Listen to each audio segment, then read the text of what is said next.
High everyone, this is Esita Adhikari. Welcome to topper sub channel. আজকে আমরা পড়ব ডেটা স্ট্রাকচার এবং তার প্রকারভেদ। এই চ্যাপ্টারটি শুরু করার আগে একটু উদাহরণ দিই, যাতে ডেটা স্ট্রাকচার সম্পর্কে তোমাদের পুরো কনসেপ্টটা যেন ক্লিয়ার হয়ে যায়। তোমাদের সবার বাড়িতে একটা বইয়ের তাক থাকে, সেই তাকে প্রত্যেকটা বই সুন্দর সুন্দর করে একদম ঠিকঠাক সাজানো থাকে। সেই তাকে এবার যদি তুমি এক্সামের যত পেপার বলো, তারপর কমিক্স বলো, বই বলো, খাতা বলো, সব এক জায়গায় রেখে দিলে, তাহলে তুমি একটা পার্টিকুলার বইকে যদি তুমি সার্চ করতে যাও, সেখানে যদি খুঁজতে যাও, তাহলে পাবে না। কিন্তু ওর জায়গায় যদি বইটা পুরো ঠিকঠাকভাবে গুছিয়ে রাখা হয়, তাহলে আমরা যে বইটাই চাই না কেন, সাপোজ বেঙ্গলি বুক হোক, ইংলিশ বুক হোক, যাবো একদম শর্ট করে সেই বইটি পেয়ে যাব। আর একটা উদাহরণ দিচ্ছি, তোমাদের সবার বাড়িতে ফ্রিজ থাকে। ফ্রিজে সব কিছু সাজানো গোছানো থাকে, যেমন ডিপ ফ্রিজে আইস থাকছে, ফ্রিজের এই ডালে যত ভিনিগারের বোতল বলো, তারপর ওয়াটার বটল, সব কিছুই ওখানে থাকে। এবার যদি সেই আইসের জায়গায় যদি বটলস পুরা থাকে, ট্রাই করো না, ট্রাই করলে কিন্তু খুব মার খাবে মাম্মির কাছে। তো তাহলে আমরা ঠিক জিনিসটা ঠিক টাইমে পাবো না বা অ্যাক্সেস করতে পারবো না। ডেটা স্ট্রাকচারও ঠিক এই রকমই। ঠিক কী করে, চলো দেখে নিই। ডেটা স্ট্রাকচার জানার আগে আমাদের জেনে নিতে হবে ডেটা কাকে বলে। ডেটা এই ওয়ার্ডটি প্রত্যেকেই শুনেনি এমন কেউই না এখানটাই। তো ডেটা হচ্ছে একটি প্রাথমিক তথ্য।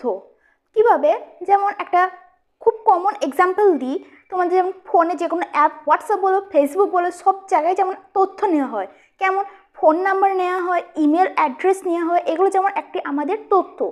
তারপর স্কুলে বলছি, স্কুলে আমাদের রোল নাম্বারটা না, তারপরে ফোন নাম্বার বলো, কোনো একটি জায়গায় শপিং করতে যাচ্ছ, ফোন নাম্বার চাওয়া হচ্ছে, এই একটি তথ্য, যার মাধ্যমে কি হচ্ছে, আমাদের অনেক কাজ ইজি হয়ে যাচ্ছে। কিভাবে, যেমন স্কুল গ্রুপ, তোমার নাম্বারটা দেওয়া আছে বলেই তো সেই গ্রুপটি দিয়ে আছে।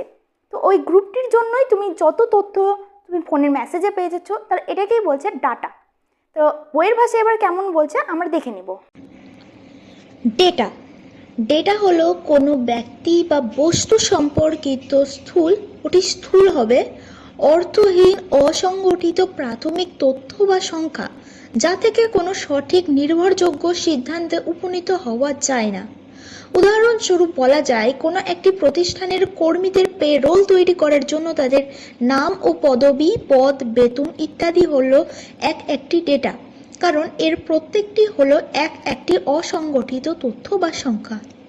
মানে ডেটা হলো কোনো ব্যক্তি বা বস্তু সম্পর্কিত স্থূল মানে হচ্ছে মোটা, স্ফীত, অর্থহীন, টাকা পয়সা ছাড়া, অসংগঠিত, যার কোনো আকার নাই, প্রাথমিক তথ্য কাকে বলে আমরা ফার্স্টেই আমি বললাম, বা সংখ্যা। ব্যক্তি বা বস্তু কেন, ব্যক্তি বলতে গেলে আমারও নিজেরও হতে পারে, বা বস্তু বলতে গেলে কোনো বস্তুরও হতে পারে, সাপোজ কোনো কোম্পানি, তার ডেটা, এরকম, যা থেকে কোনো সঠিক নির্ভরযোগ্য সিদ্ধান্তে উপনীত হওয়া যায় না। উদাহরণস্বরূপ বলা যায়, কোন একটি প্রতিষ্ঠানের কর্মীদের পেরোল, বেতন দেওয়ার জন্য তাদের নাম লাগবে, পদবি, এই নাম পদবি হলো একটি ডেটা, কারণ এর প্রত্যেকটি একটি অসংগঠিত, কারণ এগুলোর কোনটি আকার নেই, তাই এগুলো একটি ডেটা। ডেটা স্ট্রাকচার হলো ডেটা সংগঠিত। আগেরটাই আমরা পড়লাম অসংগঠিত মানে যার কোনো আকার ছিল না, আর এটাই সংগঠিত মানে যার আকার আছে, একদম তাকে সাজিয়ে রেখেছে। যেমন আমি ওই বইয়ের তাকের উদাহরণটা বললাম, বা ওই ফ্রিজের উদাহরণটা বললাম, যেমন সাজানো গুছানো ছিল, সেই রকম সংগঠিত, তার জন্য উদাহরণটা দেওয়া, যাতে এই কনসেপ্টটা ক্লিয়ার হয়ে যায়। সংগঠিত প্রক্রিয়াকরণ মানে যে প্রসেস, পুনরুদ্ধার, সেটাকে আবার পুনরুদ্ধার করা এবং সংরক্ষণের জন্য, সেভ করার জন্য একটি বিশেষ বিন্যাস বা অর্গানাইজড পদ্ধতি। তাহলে ডেটা স্ট্রাকচার কি, যখন সেটাকে কোনো একটি আকার দিয়ে দিই, তাহলে সেটি ডেটা স্ট্রাকচারে পরিণত হয়ে যায়। ডেটা হচ্ছে একটি অসংগঠিত মানে যার আকার নেই, তাকে ডেটা বলছে, অ্যান্ড যার আকার দিয়ে দিলাম তাকে বলছে ডেটা স্ট্রাকচার। ইজি। নেক্সট, এবার পড়বো ডেটা স্ট্রাকচারের কাজ, function of data structure. Data স্ট্রাকচারের কাজ মূল কম্পিউটারের মেমোরিতে ডেটাগুলিকে সঠিকভাবে সাজিয়ে রাখা, যাতে প্রয়োজন অনুসারে আমরা ডেটাগুলিকে অ্যাক্সেস করতে পারি। কি বললাম আমি প্রথমে, যদি আমি বইয়ের তাকটা ভালো করে গুছিয়ে রাখি তাহলে আমি সব বই পেয়ে যাব। আমি যদি বাংলা বই আমার চাই তাহলে আমি বাংলা বইটা পেয়ে যাব। তাই ডেটা স্ট্রাকচারের এটি কাজ কম্পিউটারের মেমোরিতে ডেটাগুলিকে একদম সঠিকভাবে সাজিয়ে রাখা, যাতে আমরা যে ডেটাটা আমরা চাই সেই ডেটাটাই আমরা পেয়ে যেতে পারি। এটি ডেটা স্ট্রাকচারের মূল কাজ। ডেটা স্টোর করার পাশাপাশি, এবার যে ডেটাগুলো স্টোর মানে সেভ করার পাশাপাশি একটি আদর্শ ডেটা স্ট্রাকচারের কাছ থেকে যে কাজ বা অপারেশনগুলি আমরা আশা করতে পারি তা হলো সার্চিং, সর্টিং, ডেটা আপডেট করার ক্ষমতা, ইনসারশন, ডিলিশন, মার্জ ডেটা। এগুলো এবার ডিটেলসে বলছি। সার্চিং কি? সার্চিং খুবই ইজি। একটি আদর্শ ডেটা স্ট্রাকচারের প্রোগ্রামার বা ব্যবহারকারীর চাহিদা অনুযায়ী যে কোনো ডেটা খুঁজে বার করার ক্ষমতা থাকবে। মানে কি? তুমি সাপোজ হোয়াটসঅ্যাপ চালাচ্ছ, হোয়াটসঅ্যাপে এবার কারোর নাম্বার বা কারোর নামটা তুমি ধরো খুঁজতে চাইছো, উপরে যে সার্চ বার থাকে সেই সার্চ বারে তুমি সঙ্গে সঙ্গে সেই নামটা দাও এবং সেটি একদম তোমার সামনে চলে আসে, তাহলে এটিকে হচ্ছে সার্চিং। তারপরে সর্টিং। সর্টিং কি? এটাও ইজি। একটি আদর্শ ডেটা স্ট্রাকচার ব্যবহারকারীর চাহিদা অনুযায়ী ডেটা স্ট্রাকচারের ডেটাগুলিকে বিভিন্নভাবে, অর্থাৎ ঊর্ধ্বক্রমে অথবা নিম্নক্রমে বা অন্য যে কোনো ক্রম অনুসারে সাজিয়ে রাখার সুবিধা অবশ্যই দেবে। যেমন কন্ট্যাক্ট লিস্ট, ফোন করি, ফোনে এ দিয়ে যাদের নাম শুরু হয় তাদের নাম উপরে থাকবে, যাদের নাম জেড তার একদম লাস্টে থাকবে, মানে এ বি সি ডি করে একদম পরপর নাম অনুযায়ী সাজিয়ে থাকবে। একটা ফার্স্টে এ, তারপর বি পাওয়া যাবে, তারপর সি নামের যারা যারা থাকবে তারা পাওয়া যাবে। তো এটাকে বলছে শর্টিং।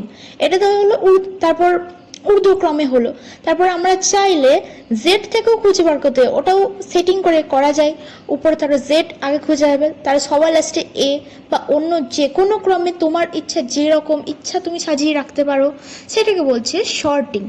এবার পড়বো ডেটা আপডেট করার ক্ষমতা। এটা সমতা। ডেটা আপডেট করার ক্ষমতা, এটা তো সবাই, আপডেট কথাটা তো তোমরা সবাই জানো, হোয়াটসঅ্যাপ আপডেট, সব কিছুর আপডেট। তো ডেটা স্ট্রাকচারের অবশ্যই প্রয়োজন অনুসারে একটি ডেটা দিয়ে আর একটি ডেটাকে রিপ্লেস করে ডেটা আপডেট করতে পারে। তো একটি ডেটা আছে, সেটাকে একদম অন্য আর একটা ডেটাকে দিয়ে আমি রিপ্লেস করে দেবো, এটাকে বলছে রিপ্লেস করার, মানে ডেটা রিপ্লেস। দেন ইনসারশন। ডেটা স্ট্রাকচারের আরেকটি মূল কাজ হলো ব্যবহারকারীর প্রয়োজন অনুসারে নতুন ডেটা রাখার সুবিধা দেওয়া, অর্থাৎ ডেটা ইনসারশন করা। ডেটা ইনসারশন বুঝতেই পারছো, নিউ একটা ডেটা, আমি নতুন একটা ডেটা করলাম, সাপোজ আমি আমার কম্পিউটারে একটি ফোল্ডার ওপেন করলাম, এবার ফোল্ডারের মধ্যে আমি সব কিছু রাখবো, তার জন্য একটা ফোল্ডারটা খোলার জন্য তো একটা জায়গা দেয়, সেই স্পেসটুকু আমাকে দিয়ে দেবে ইনসারশন। যে ডেটাটা ওইখানে স্টোর হবে সেই জায়গাটার সুবিধা আমাকে দেবে insertion. Clear? Next deletion. Deletion data স্ট্রাকচারের প্রয়োজন অনুসারে যে কোনো ডেটা বা স্ট্রাকচারের সব ডেটাকে মুছে ফেলতে পারে।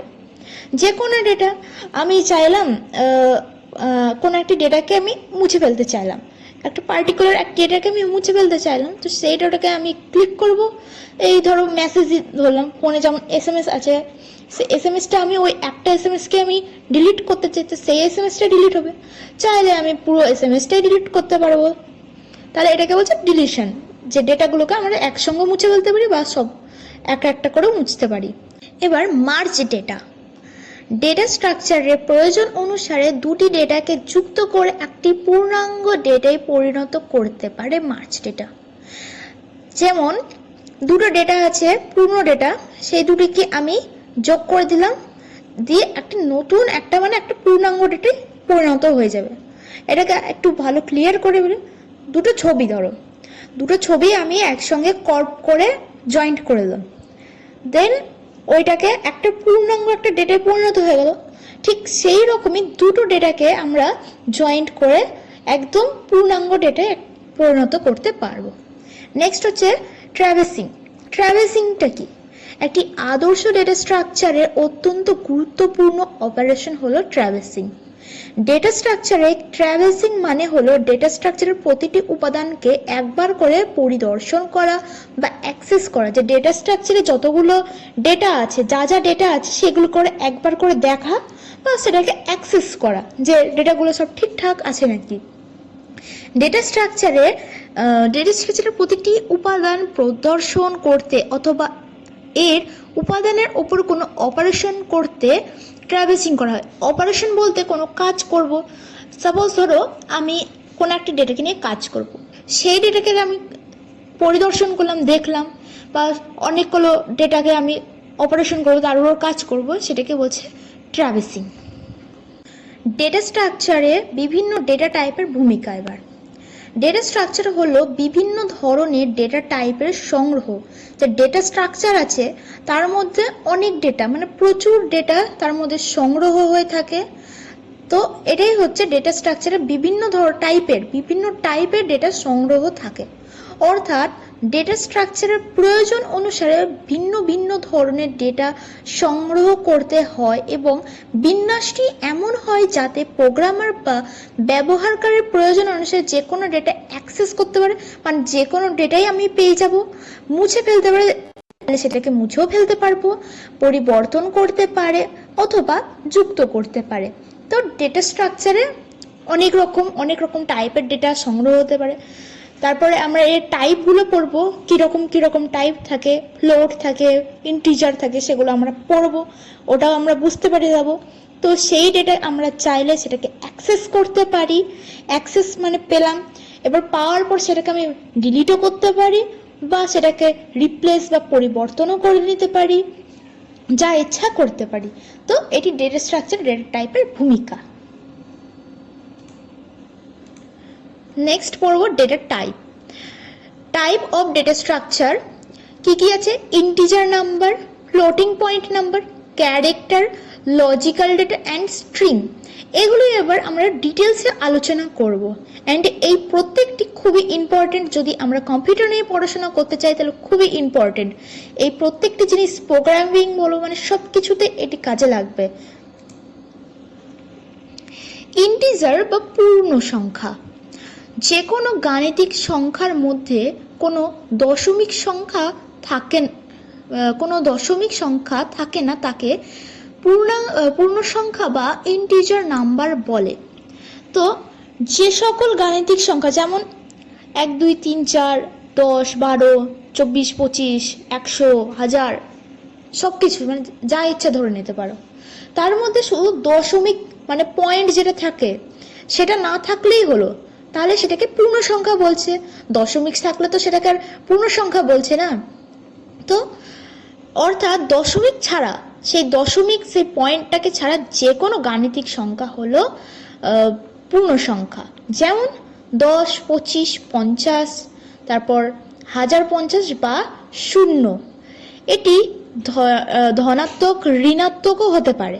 আচ্ছা, এটি ঋণাত্মকও হতে পারে, ধনাত্মকও হতে পারে। এখানে উদাহরণে দেওয়া উচিত ছিল কিন্তু হয়নি, এখানটায় উঠেনি। আর 0ও হতে পারে এটি। তারপর হচ্ছে ফ্লোট বা দশমিক যুক্ত সংখ্যা। ফ্লোট এবার দশমিক যুক্ত সংখ্যা, এই হেডিংটা দেখেই আমরা বুঝতে পেরেছি যে সকল সংখ্যার মধ্যে যদি পয়েন্ট থাকে সেগুলিকে বলছে দশমিক সংখ্যা। দেখে নি, যে সকল গাণিতিক সংখ্যার মধ্যে দশমিক থাকে তাকে দশমিক যুক্ত সংখ্যা বা ফ্লোটিং পয়েন্ট নাম্বার বলে। এই ইংলিশ যে ওয়ার্ডগুলো আছে এগুলো মুখস্থ করে নিতে হবে, মানে পড়ে নিতে হবে। এখানে কিছুই মুখস্থ করব না, আমরা জাস্ট বুঝে নিব, তাহলে মুখস্থ করার অত দরকারও হবে না। তো ফ্লোটিং পয়েন্ট এটা কি বলছে, এটা কোডিংয়ে খুব ইউজ হয়, তাই কোডিংয়ের জন্য এই ইংলিশ যে ওয়ার্ডগুলো এগুলো আমাদেরকে পড়ে রাখতে হবে, জেনে রাখতে হবে। যে ফ্লোটিং মানে দশমিক যুক্ত, ইন্টিজার মানে পূর্ণ সংখ্যা, এগুলো আমাদেরকে জেনে রাখতে হবে। যেমন হচ্ছে 45.02, 6.8, -1.2, -40.25, এগুলো হচ্ছে ফ্লোটিং। এটি ঋণাত্মক বা ধনাত্মক দুটোই হতে পারে। ওকে, দেন ক্যারেক্টার খুব ইজি। ইংরেজি বর্ণ বা অক্ষর A থেকে Z সমন্বয়ে গঠিত ডেটাকে বা অঙ্কের 0 থেকে 9 সমন্বয়ে লিখিত ডেটাকে ক্যারেক্টার বলে।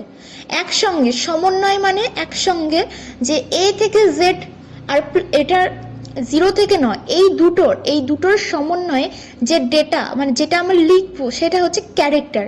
যেমন হচ্ছে A001 বলো, আর তার মধ্যে এক্ষেত্রে কোনো প্রতীক যেমন @ হ্যাশট্যাগ তারপর ডলার ইত্যাদি ব্যবহার করা যেতে পারে। যেমন এখানটায় Rajib Das university mango A001, এটা একটা সিরিয়াল নাম্বার WB19G 7125 ইত্যাদি। এক্ষেত্রে নাম, ইউনিভার্সিটির নাম, ফলের নাম, সিরিয়াল নাম্বার, ট্যাক্সির নেম প্লেট নাম্বার ইত্যাদি প্রত্যেক ক্ষেত্রে ক্যারেক্টার টাইপ ডেটা ব্যবহার করা হয়। ওকে, যুক্তিগত বা লজিক্যাল ডেটা। অনেক সময় প্রোগ্রামে 2 বা ততোধিক রাশির মধ্যে তুলনা করা প্রয়োজন হয়। প্রোগ্রামে বলতে যে কোনো কোডিং ল্যাঙ্গুয়েজ যেমন পাইথন হতে পারে, CSS, জাভাস্ক্রিপ্ট, সেরকম কোন একটি প্রোগ্রামের মধ্যে 2 বা ততোধিক রাশিকে তুলনা করতে হয়। যেমন এটা বড় না ওইটা বড়, 1 বড় না 5 বড়, যদি 1 বড় হয় তাহলে ট্রু, আর যদি 5 বড় হয় তাহলে মানে ট্রু আর ফলস। তো 1 তো কোনোদিনও 5 থেকে বড় হতে পারে না, তাহলে এটা ফলস হবে। তো এইরকম 2 বা ততোধিক রাশির মধ্যে অনেক সময় তুলনা করতে হয়। তারপর 2 বা ততোধিক রাশির মধ্যে তুলনা করার জন্য যে ডেটা ব্যবহার করা হয় তাকে লজিক্যাল ডেটা বলে। লজিক লাগিয়ে বলবে কোনটা বড় বা এটা কি সত্যি না মিথ্যা, এরকম। যেমন এই যে সত্য মিথ্যা, ট্রু ফলস, হ্যাঁ না, ইয়েস নো, ছোট বড়, স্মল লার্জ, অন অফ, তারপর ইত্যাদি বিষয়গুলো নির্ধারণ করার জন্য লজিক্যাল ডেটা ব্যবহার করা হয়।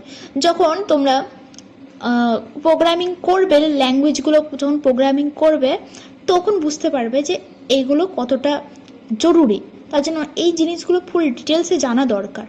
নাও স্ট্রিং, এটাও খুব ইম্পর্টেন্ট জিনিস, কোডিংয়ের ক্ষেত্রে খুবই ইউজ হয়। স্ট্রিং হলো অক্ষরগুলিকে একটি সেট, যেমন ডাবল কোডের মধ্যে এখানে কম্পিউটার। এটার মানেটা কি? আমি যে কোনো একটি প্রোগ্রামিং ল্যাঙ্গুয়েজ, জাভা বলো, জাভাস্ক্রিপ্ট, পাইথন, C++, যাই আমি কোডিং ল্যাঙ্গুয়েজ শিখি না কেন তার মধ্যে আমি এই কম্পিউটার হোক বা অন্য যে কোনো আমি আমার নামই ধরো লিখে দিলাম, তাহলে কি সেটাকে বুঝতে পারবে? বুঝতে পারবে না, আমাকে এরর শো করবে, রান হবে না। তো এটাকে যদি আমি ডাবল কোডের মধ্যে যদি লিখে দিই তাহলে এটি বুঝতে পারবে, এরর আসবে না। বা একক ডেটা টাইপ হিসেবে বিবেচিত হয়। স্ট্রিং ডেটা অক্ষর A থেকে Z, অঙ্ক 0 থেকে 9, বিশেষ অক্ষর @ হ্যাশট্যাগ, ডলার, পার্সেন্টেজ ইত্যাদি হয়। স্ট্রিংগুলিকে অক্ষরের অ্যারে হিসেবে সংরক্ষণ করা। এই অ্যারে কি এটা আমরা আগে গিয়ে পড়ব। স্ট্রিং ডেটাকে আবদ্ধ হিসেবে উপস্থাপন করা হয়। আবদ্ধ কেন? বিকজ এটা তো বুঝতে পারবে না, না তো ডবল কোডের মধ্যে লিখেছি, একটা হিসাব মতো বন্ধ হয়ে গেল, সেই হিসেবে এখানে উপস্থাপন করা হচ্ছে।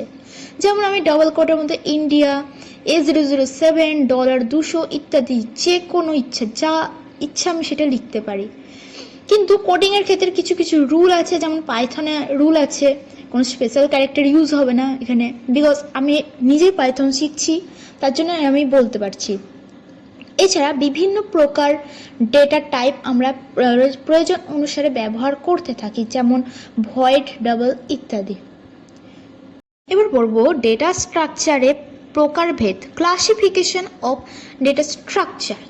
কি কত প্রকার আছে, মানে কয় ভাগে ভাগ করা হয় ডেটা স্ট্রাকচারকে? ডেটা স্ট্রাকচারকে আমরা 2 ভাগে ভাগ করতে পারি। A, লিনিয়ার ডেটা স্ট্রাকচার এবং B, non linear data structure. এবার linear non linear data structure কাকে বলে দেখে নিই। Linear data structure. Linear data structure হলো এক ধরনের ডেটা স্ট্রাকচার যেখানে উপাদানগুলি ক্রম অনুসারে বা রৈখিকভাবে সাজানো হয়। তো লিনিয়ার যে ডেটা স্ট্রাকচার, সে ডেটা স্ট্রাকচারে রৈখিকভাবে একদম ক্রম অনুসারে, এটার পর এটা এরকম করে ক্রমানুসারে বা রৈখিকভাবে সাজানো হয়। এক্ষেত্রে ডেটা স্ট্রাকচারের প্রতিটি উপাদান তার পূর্ববর্তী ও পরবর্তী, পরবর্তী মানে তার আগের যে ডেটা এবং তার পরের ডেটার সঙ্গে একদম মানে উপাদানগুলির সঙ্গে সংযুক্ত থাকে। যেমন চেইন সিস্টেম হয়, আগের এবং পরের দুটোর সঙ্গেই যে ডেটা মানে চেনটা হয় একদম লিঙ্কড থাকে। তো সেরকম হচ্ছে linear data structure. Linear data স্ট্রাকচারের মধ্যে একদম পরপর ক্রমানুসারে সাজানো হয় এবং সেটিকে একদম লিঙ্কড করা থাকে, একদম আগের এবং পরের সঙ্গে যুক্ত থাকে। উদাহরণ লিনিয়ার ডেটা স্ট্রাকচারের উল্লেখযোগ্য উদাহরণ হলো অ্যারে, স্ট্যাক, কিউ এবং লিঙ্ক লিস্ট। এইগুলো আমাদেরকে মনে রাখতে হবে এবং এগুলো কাকে বলে এবার আমরা পড়ব।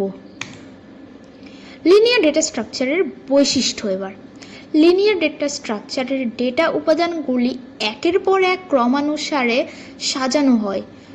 আমরা আগেই পড়লাম যে লিনিয়ার ডেটা স্ট্রাকচারে একটার পর একটা সাজানো হয়। এক্ষেত্রে প্রতিটি উপাদান একটি পূর্বসূরি মানে প্রথম উপাদান ব্যতীত এবং উত্তরসূরি শেষ উপাদান মানে আগের এবং পরের সঙ্গে কানেকশন আছে।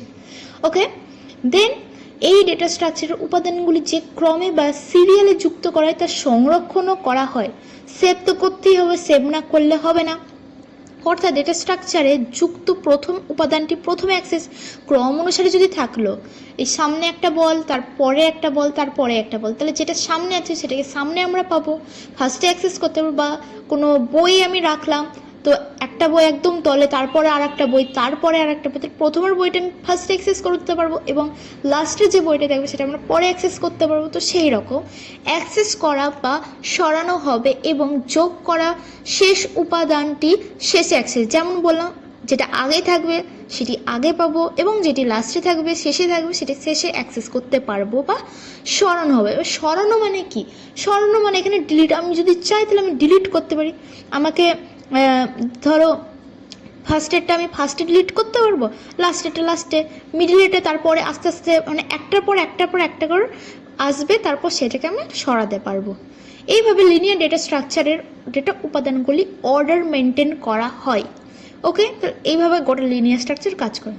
3 নম্বর বৈশিষ্ট্য, লিনিয়ার ডেটা স্ট্রাকচারগুলি বোঝা ও প্রোগ্রামে বাস্তবায়ন করা তুলনামূলকভাবে সহজ। যে প্রোগ্রামে এই লিনিয়ার ডেটা স্ট্রাকচারগুলি বাস্তবায়ন করা মানে প্রোগ্রামের মধ্যে এটাকে রান করানো খুবই ইজি হবে এবং প্রোগ্রামের মধ্যে আনাটাও খুব ইজি হবে।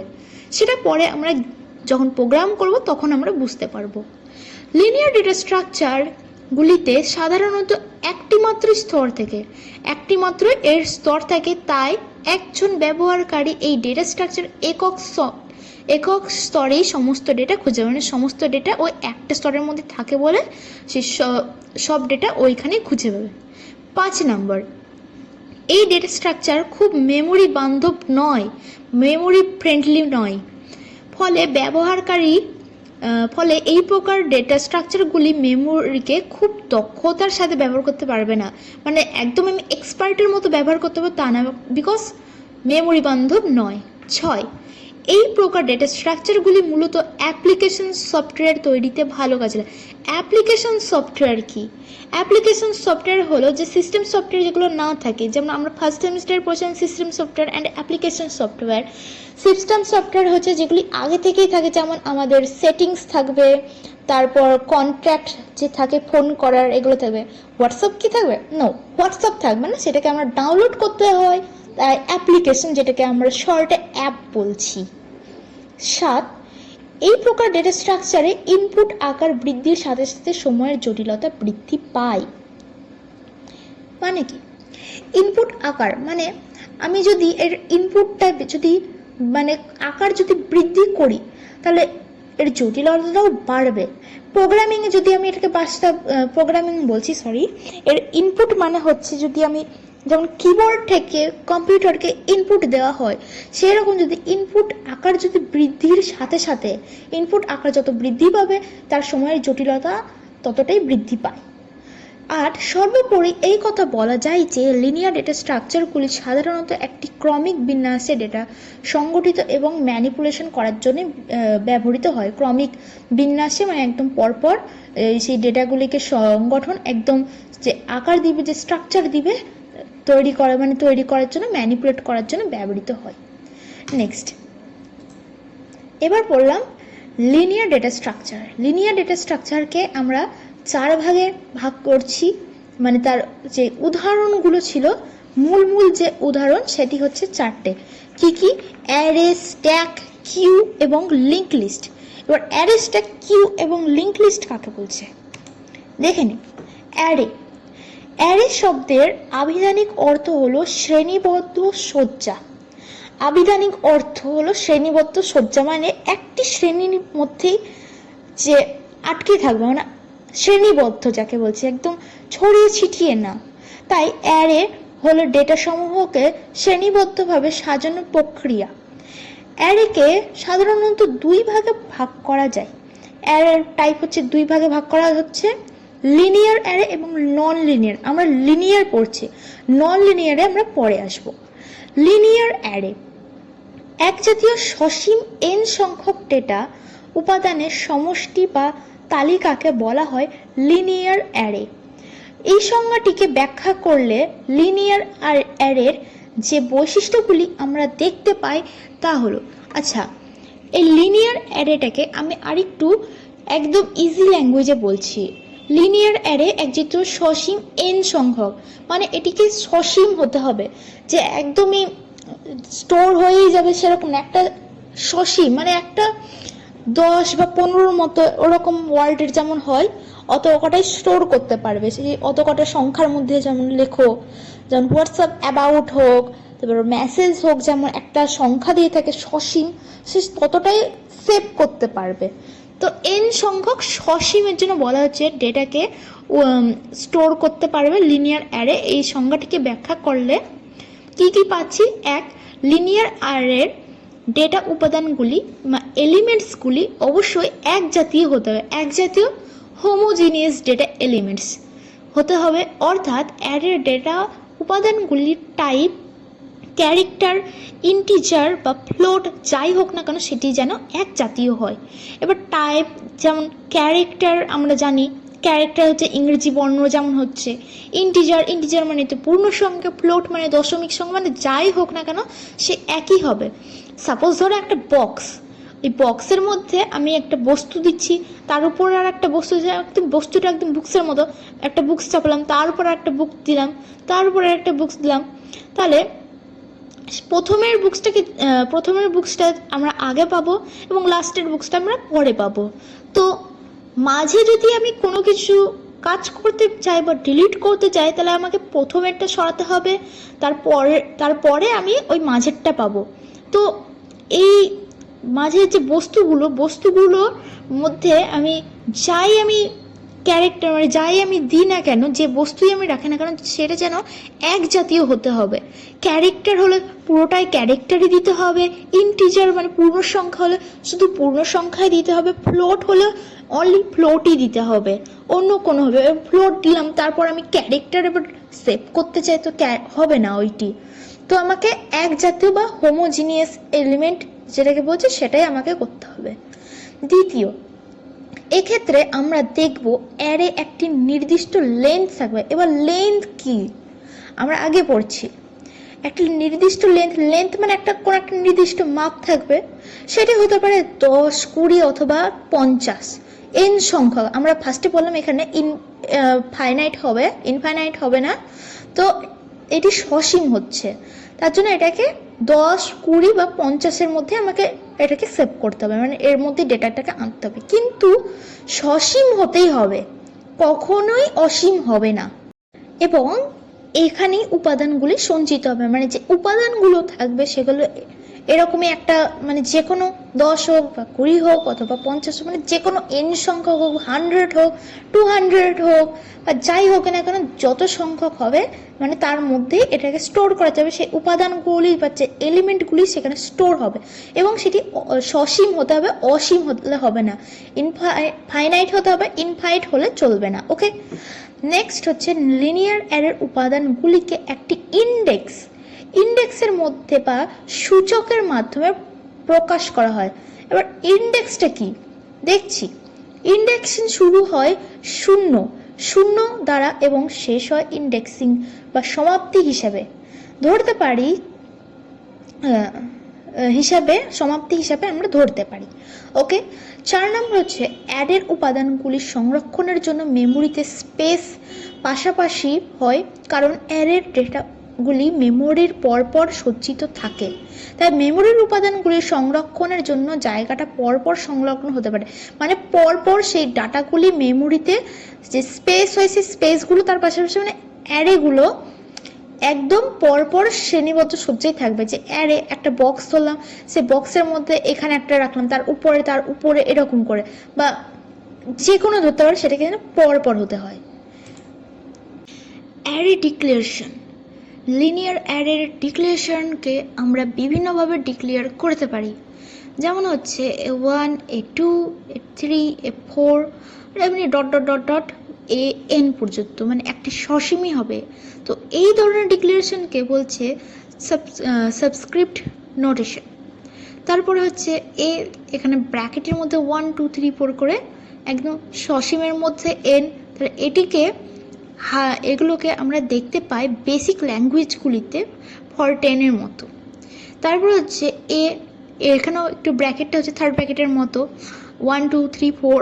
এবার এইরকম যে ডিক্লারেশন, এটা আমরা হাই লেভেল ল্যাঙ্গুয়েজে দেখতে পাবো, যেমন হচ্ছে পাস্কাল, সি, C++, জাভা ইত্যাদিতে। এই 3 ধরনের পদ্ধতির সাহায্যে আমরা লিনিয়ার ডেটার উপাদানগুলি অ্যাক্সেস করতে পারি। এরকম 3 প্রকারেরই হয়, মানে এই 3 রকমভাবেই আমরা এটাকে অ্যাক্সেস করতে পারি।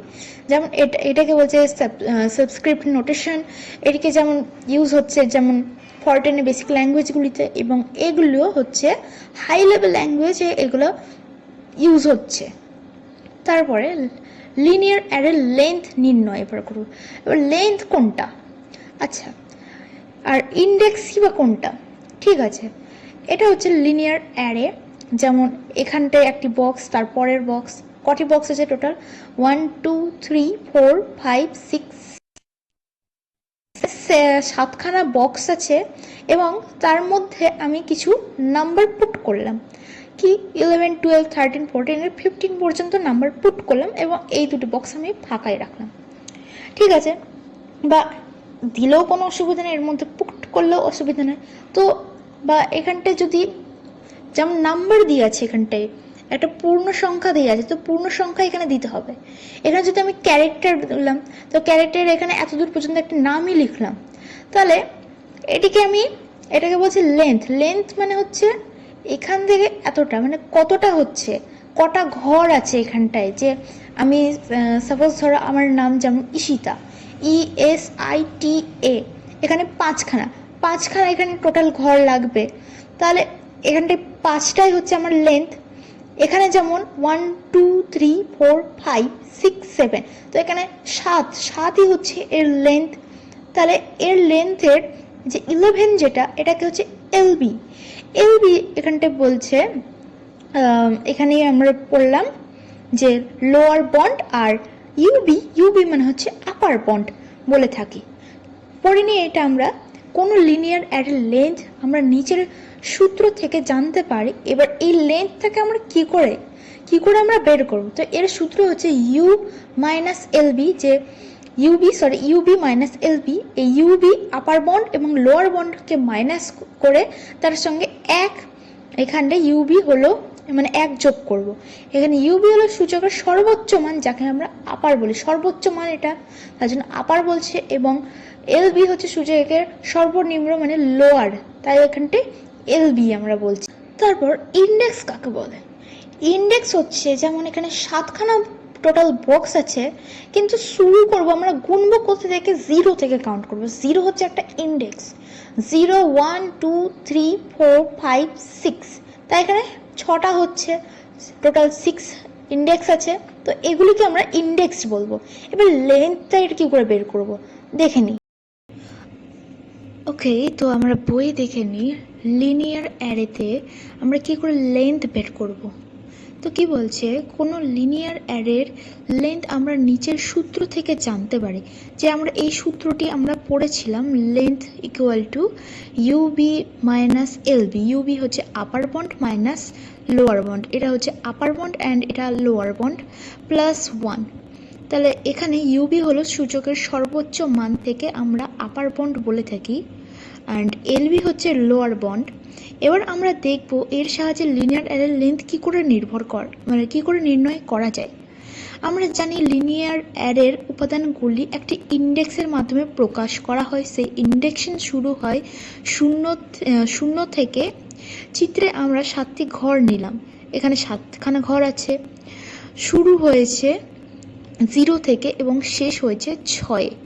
এখানে 0, 1, 2, 3, 4, 5, 6-এ। অ্যারেটিতে আমরা 5টি মান 11, 12, 13, 14, 15 যেটা ছিল, বাকিগুলি খালি রাখলাম। এখানে প্রথম সংখ্যাটি 11, শূন্যের ঘরে শেষ সংখ্যাটি 15। ওখানে আমরা দেখেছিলাম 11-র ঘরে ছিল 0 এবং 15-র ঘরে 4। এক্ষেত্রে সূত্র অনুযায়ী L = UB - LB + 1 = এখানে ক্যালকুলেশন করলো 4 আছে, সেই 15 ঘরে 4 ছিল, -0 + 1, তো এখানে 5 হবে। তো লেন্থ এখানে 5 পাওয়া গেল। তা এবার আমরা দেখলাম অ্যারে উপাদানটি 1, 2, 3, 4, 5 5খানায় ছিল, উপস্থিত ছিল। এভাবে আমরা যে কোনো লিনিয়ার অ্যারের মান বের করতে পারি।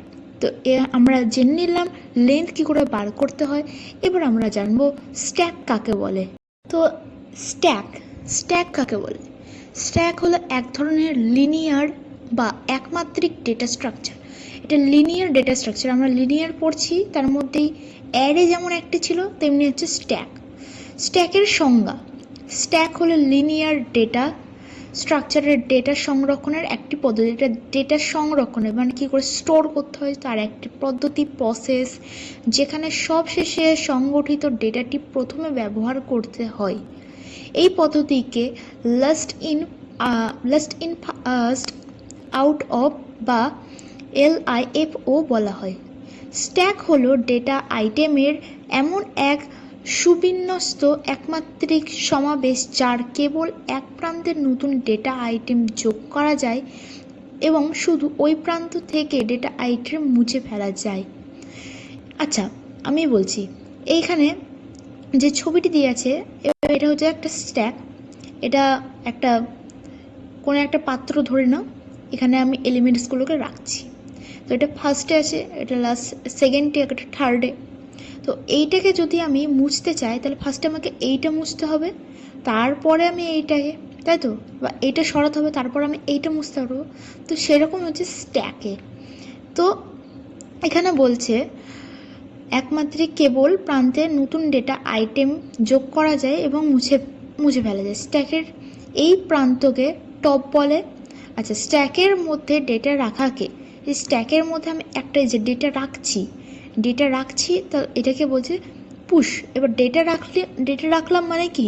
ইনসারশন।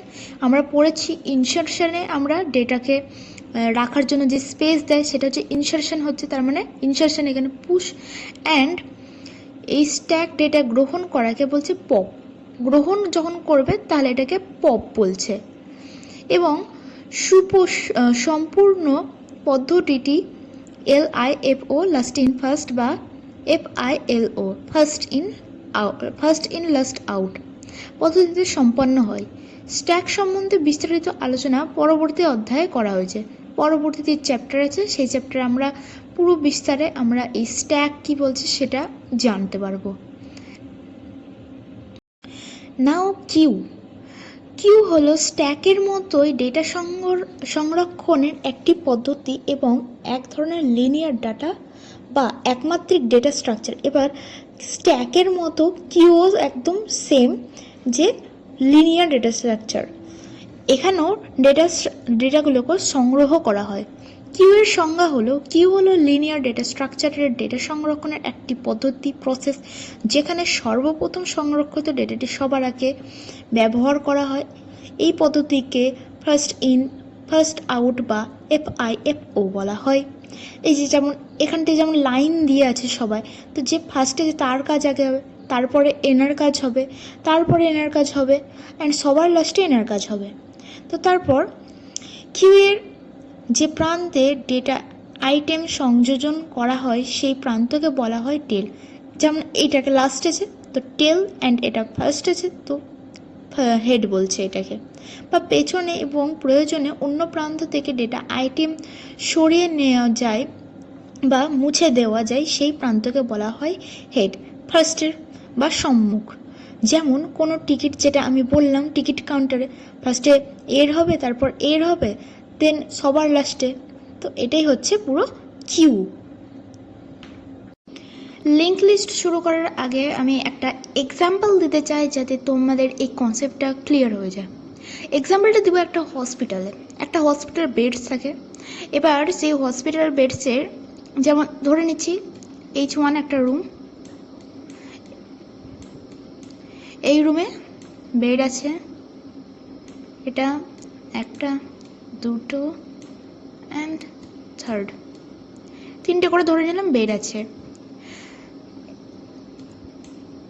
H2 আর একটা রুম, এই রুমেও তিনটে করে বেড আছে,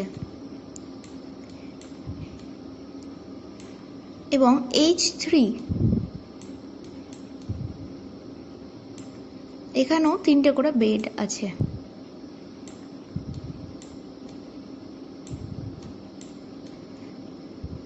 তো এই বেডে সব পেশেন্ট শুয়ে থাকবে। এবার বাই চান্স দেখা গেলো বেড কম পড়ে গেল, যে হসপিটালের বেড কম পড়ে, ধরে নাও বাই চান্স কম পড়ে গেল। তো ডক্টর এবার বললো যে বেডটা খালি পাচ্ছ সেই বেডে শুয়ে পড়তে। এটা ডক্টর বললো যে বেডটা খালি পাচ্ছ সেই বেডে শুয়ে থাকতে বললো, দিয়ে চেক আপ করবে। এখানে যে পেশেন্ট সে শুয়ে, আর বলল পাশের যে বেড তার অ্যাড্রেসটা নোট করে রাখতে, যেটা খালি বেড বা পাশের যে পেশেন্ট যেখানে শুয়ে আছে সেই অ্যাড্রেসটা নোট করে রাখতে তাই বলল।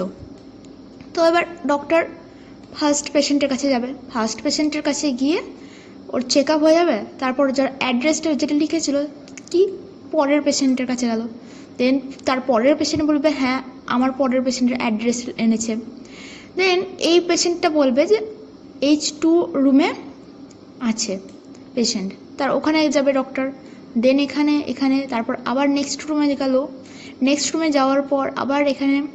তো এই জিনিসটা একটা পুরো চেন হয়ে গেল, পুরো একটা চেন হয়ে গেল। এটা হচ্ছে একটা লিঙ্ক লিস্ট। আমরা যদি এই ছবিটা ভালো করে লক্ষ্য করি তাহলে এই ছবিতেও দেওয়া আছে এরকম পুরো চেন সিস্টেম, মানে এখান থেকে স্টার্ট হলো এদিক দিয়ে, ওকে। তো এই লিঙ্ক লিস্টটা হচ্ছে পুরো চেন সিস্টেম। তো লিঙ্ক কথার অর্থ হলো সংযোগ, এবং লিস্ট বলতে আমরা বুঝি তালিকা। তো আমরা বুঝতে পারছি লিঙ্ক মানে সংযোগ। অনেক টাইমে হয় হোয়াটসঅ্যাপে, ইউটিউব থেকে লিঙ্ক পাঠাচ্ছি, তো এটি হচ্ছে লিঙ্ক পাঠাচ্ছি একটা সংযোগ, এবং লিস্ট বলতে আমরা তালিকা বুঝি। ডেটা সমূহকে তালিকাবদ্ধ করে রাখাকে লিঙ্ক লিস্ট বলছে। যে আমরা আগে যে একটা ছবি দেখলাম ওখানে যেমন দেখলাম যে হ্যাঁ একটা পুরো লিঙ্ক চেইন সিস্টেম হয়ে আছে, ওটাকে একটা আবদ্ধ, তো এটাকে বলছে লিঙ্ক লিস্ট। লিঙ্ক লিস্টের সংজ্ঞা হিসেবে আমরা বলতে পারি ডাইনামিক মেমোরিতে অ্যালোকেশন পদ্ধতিতে প্রোগ্রামে ব্যবহৃত ডাটার মাঝে একটি সংযোগ স্থাপন। যে ডাটা, যে তথ্যগুলো আছে তার মাঝে যে সংযোগ তৈরি করছে সেটা হচ্ছে লিঙ্ক। তথ্য বলতে আগে আমরা চিত্রতে দেখলাম, যেটা হসপিটালে একটা এক্সাম্পল বললাম, সেখানে যেমন অ্যাড্রেসটা ধরে নাও একটা ডাটা, সেই ডাটাটাকে সংযোগ করছে, যে তারপরের করে একটা পুরো একটা চেইন সিস্টেম করছে, তো এটাকে বলছে সংযোগ তৈরি করছে। ডেটার এরূপ যুক্তিকে লিঙ্ক লিস্ট বলে। এখানে ডাইনামিক মেমোরিতে অ্যালোকেশন এই জন্য বলা হয় কারণ লিঙ্ক লিস্টের ডেটাগুলি সারিবদ্ধভাবে মেমোরিতে না থেকে এলোমেলোভাবে সাজানো থাকে। তো এটা এলোমেলো ঠিক একটু ছড়িয়ে ছিটিয়ে সাজানো থাকে। লিঙ্ক লিস্টে প্রতিটি উপাদানের দুটি অংশ থাকে। ডেটা অংশ, যেটা ডেটা তথ্য যা উপাদানের জন্য সংরক্ষণ করে তাকে ইনফরমেশন বলে, অ্যান্ড অ্যাড্রেস অংশ যা পরবর্তী নোড এর অ্যাড্রেস সংরক্ষণ করে, যে পরবর্তী যে নোড আছে, যেমন নিচের তোমরা এই চিত্রতে দেখতে পাচ্ছ, এখান থেকে স্টার্ট হচ্ছে, দেন এখানে তারপরের জায়গায় গেল, দেন তারপরে একদম তার পরপর করে যাচ্ছে। আর এখানে নাল আছে, নাল মানে হচ্ছে কিছু নাই, এটা হ্যাঁ এটাও একটা প্রোগ্রামে খুবই কাজে লাগে নাল, এটা পরে পড়বো, এখন অতটাও দরকার নাই, ওকে। তারপর এবার আমরা পড়ব নন লিনিয়ার ডেটা স্ট্রাকচার কাকে বলে। ডেটা স্ট্রাকচারের যে ডেটা স্ট্রাকচারে ডেটা উপাদান বা এলিমেন্ট ক্রমানুসারে বা রৈখিকভাবে সাজানো হয় না, মানে ক্রমানুসারে সাজানো হয় না। আগে আমরা পড়লাম লিনিয়ার ডেটাতে একদম সাজিয়ে রাখা হয়, কিন্তু এখানে ক্রমানুসারে বা রৈখিকভাবে সাজানো থাকে না, একদম সাজানো থাকে না। ওকে, তো এটাকে হচ্ছে নন লিনিয়ার ডেটা স্ট্রাকচারে সাজানো থাকে না। এক্ষেত্রে ডেটা সমূহ এলোমেলোভাবে সাজানো থাকে। নন লিনিয়ার ডেটা স্ট্রাকচারে একক স্তর সম্পন্ন হয় না, মানে একাধিক স্তর থাকে না। তাই আমরা শুধুমাত্র একক দৌড়ে সমস্ত উপাদান অতিক্রম করতে পারি না। নন linear data structure linear data স্ট্রাকচারের তুলনায় প্রোগ্রামে বাস্তবায়ন করা অনেক কঠিন। যে প্রোগ্রামের মধ্যে যেটাকে বাস্তবায়ন করব সেটা খুবই কঠিন হয়, কিন্তু লিনিয়ার ডেটা স্ট্রাকচারে খুব ইজি হয়। এটি লিনিয়ার ডেটা স্ট্রাকচার তুলনায় মেমোরিকে অনেক দক্ষতার সাথে ব্যবহার করে। এবার এখানটায় মেমোরিটা যেমন লিনিয়ারে যেমন ছিল, মেমোরিটাকে অত ফ্রেন্ডলি ছিল না, সো আমরা ওটাকে খুব দক্ষভাবে একদম এক্সপার্টের মতো ইউজ করতে পারবো না। কিন্তু নন লিনিয়ারে আমরা মেমোরিগুলোকে একদম দক্ষতার মতো ইউজ করতে পারবো। এর উদাহরণ হচ্ছে ট্রি গ্রাফ। নাও পড়ব ট্রি। আমরা সাধারণত ট্রি বলতে একটি গাছকে বুঝি। গাছের একটি মূল থাকে, তারপর গাছের শাখা প্রশাখা ও পাতা থাকে। ট্রি ডেটা স্ট্রাকচারে আমরা গাছের মূলকে রুট নোড হিসাবে এবং গাছের শাখা প্রশাখাকে চাইল্ড নোড হিসেবে বিবেচনা করে থাকি। যেমন এটা হচ্ছে একটা রুট নোড, যেটা গাছের গোড়া থাকে সেটাকে রুট নোড বলছে, এবং তার যে শাখা প্রশাখা এই যে পাতা এগুলোকে চাইল্ড নোড বলছে। ওকে, এগুলো হচ্ছে চাইল্ড নোড। তো ট্রি ডেটা স্ট্রাকচারে সংজ্ঞা হিসেবে আমরা বলতে পারি ট্রি হলো এক ধরনের নন linear data structure. Non linear হবে বিকজ আমরা নন লিনিয়ার ডেটা স্ট্রাকচার পড়ছি। যে ডেটা স্ট্রাকচারের মধ্যে এক ধরনের হায়ারার্কিয়াল বা অনুক্রমিক সম্পর্কের সুস্পষ্ট প্রতিফলন ঘটে তাকে ট্রি ডেটা স্ট্রাকচার বলে।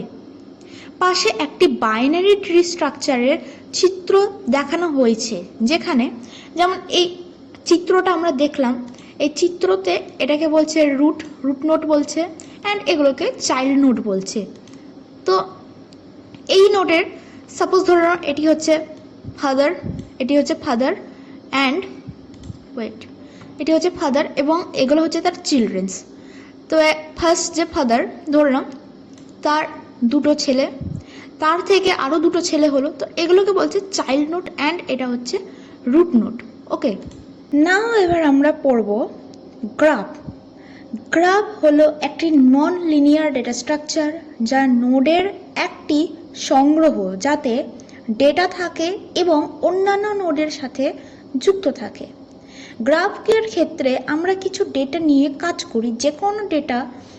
যে কোনো ধরনের ডেটা হতে পারে, যেমন 5টি বন্ধুর নাম, জায়গার ইত্যাদি। তো এই গ্রাফটা আগে বলি কিসে ইউজ হয়। এই জিনিসটা গুগল ম্যাপে খুব ইউজ হয়। লোকেশন বলো, এই গুগল ম্যাপে এই গ্রাফগুলো খুব ইউজ হয়।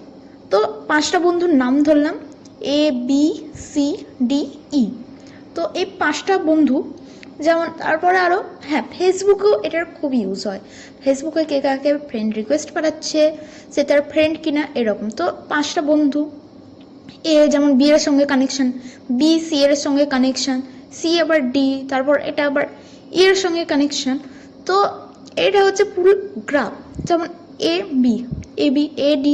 এডি, তারপর ডি অ্যান্ড সিডি হলো B and C, BC.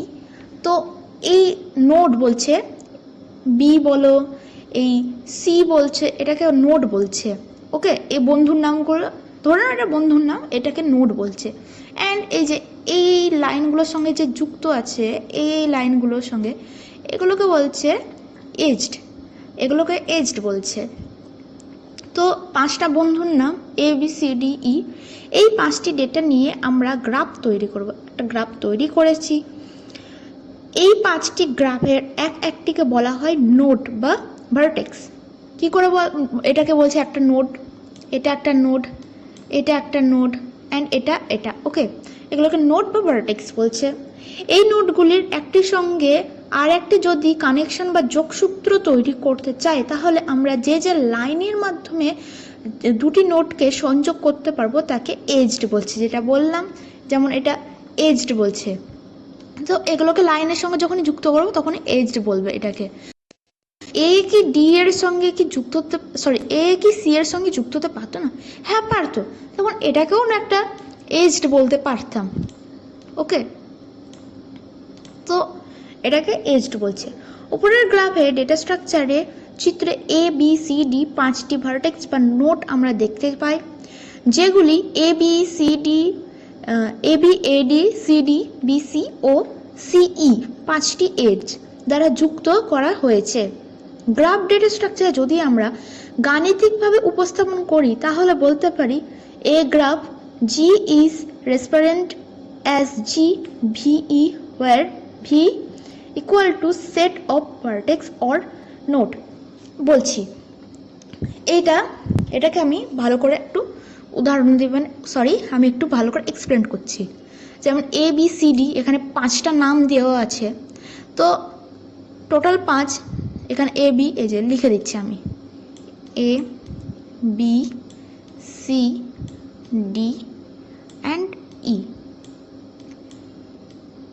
Class 11-এ একটি ম্যাথমেটিক্সে যেমন একটা চ্যাপ্টার আছে যে সেট, যাদের আর্টস, আমিও অবশ্য আর্টস থেকে, কিন্তু এই চ্যাপ্টারের মধ্যে আমরা জানি যে একটি সেট তৈরি করা হয়। যেমন এরকম করে লিখতে পারি এ বি, কতগুলো হতে পারে আমি বলছি, তারপরে না লিখে আমি এখানে বলে দিচ্ছি এ এর সঙ্গে সি, এ এর সঙ্গে ডি, এ এর সঙ্গে ই হতে পারে। তারপরে আরও মানে কতগুলি আমরা, 5টা যদি থাকে তাহলে কতগুলি আমরা এজ করতে পারি, ঠিক আছে? যে এ বি সি ডি ই এ বি সি, এগুলো কি করে আমরা করতে পারি, তারপর আরও কতগুলো করতে পারি। তারপরে বি এর সঙ্গে সি, বি এর সঙ্গে ডি, বি এর সঙ্গে ই, বি এর সঙ্গে এ। তো এরকম করে আরও প্রত্যেকটা অতগুলো করে নোট করা যেতে পারে। ওকে, তো এটা হলো পুরো গ্রাফ স্ট্রাকচার। গ্রাফ এরকম করেই কাজ করে, অ্যান্ড এগুলো বেশিরভাগ যদি রিয়েল লাইফ উদাহরণ দিতে বলি তাহলে এটি গুগল ম্যাপে, ফেসবুকে অ্যান্ড আদার্স অনেক কিছুতেই ইউজ করা হয়, ঠিক আছে? এবার পড়ব লিনিয়ার আর নন লিনিয়ার ডেটা স্ট্রাকচারের পার্থক্য। লিনিয়ার ডেটা স্ট্রাকচার, এটি একটি রৈখিক ডেটা স্ট্রাকচার যেখানে ডেটা উপাদানগুলি একটি রৈখিক ক্রম অনুসারে সাজানো হয়। রৈখিক ক্রম অনুসারে আমরা ফার্স্টেই পড়েছি লিনিয়ার ডেটা স্ট্রাকচারে, যেখানটায় রৈখিকভাবে একদম পরপর সাজানো হয়। আর নন লিনিয়ারে কি সাজানো হয়?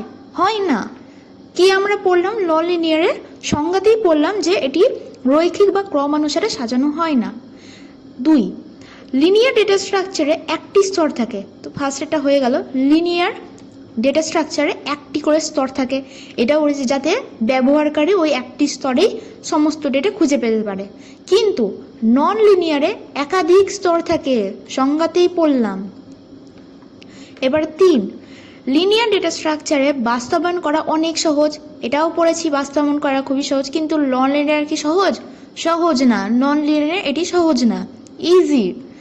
4, এই ডেটা স্ট্রাকচারে মেমোরি কার্যকর ও দক্ষভাবে ব্যবহার করা যায় না, অ্যান্ড এটাতে দক্ষভাবে ব্যবহার করা যায়। যে নন লিনিয়ারে মেমোরিগুলোকে একদম দক্ষভাবে, এটাতে দক্ষভাবে, বিকজ ফ্রেন্ডলি নয়, অ্যান্ড এটি একদম দক্ষভাবে করা যায়, ব্যবহার করা যায়। 5, এই ডেটা স্ট্রাকচারে অ্যাপ্লিকেশনগুলি মূলত অ্যাপ্লিকেশন সফটওয়্যারে বিশেষ বিকাশে ব্যবহার করা, এগুলো অ্যাপ্লিকেশন সফটওয়্যার ব্যবহার করা হয়। অ্যান্ড এই ডেটা স্ট্রাকচারে অ্যাপ্লিকেশনগুলি ক্রমিক বুদ্ধিমত্তা এবং চিত্র প্রক্রিয়াকরণে ব্যবহৃত হয়। তো যেমন বললাম, গ্রাফ বলো, এগুলো সব কিছু গুগল ম্যাপ, ফেসবুক এগুলোতে ইউজ করা হয়। অ্যান্ড যে সফটওয়্যারগুলো আমরা ইউজ করছি, যেমন ফেসবুক, হোয়াটসঅ্যাপ, এইগুলো তৈরি, এগুলো হচ্ছে অ্যাপ্লিকেশন, এগুলোতে লিনিয়ার ডেটা স্ট্রাকচার, অ্যান্ড সেগুলোর মধ্যেই বুদ্ধিমত্তা, এগুলো করতে non linear data structure use করা হয়। ক্লিয়ার? 6, এই ডেটা স্ট্রাকচারের উদাহরণ হলো array, stack, queue, link list এগুলো পড়া হয়ে গেছে। অ্যান্ড এর যত উদাহরণ হলো ট্রি এবং গাব, একদমই ইজি, মনে রাখাও খুব সহজ। পুরো চ্যাপ্টারটা বুঝে নিলে এগুলো ফুল মনে রাখা খুবই ইজি। তো ভিডিওটা কেমন লাগলো আমাকে কমেন্ট করতে একদমই ভুলো না। অ্যান্ড এই ডিসকাশনটি তোমাদের ফ্রেন্ডসের সাথেও শেয়ার করে দাও। অ্যান্ড সাবস্ক্রাইব করতে একদমই ভুলো না। তো দেখা হচ্ছে অন্য ভিডিওতে, ততক্ষণের জন্য টাটা।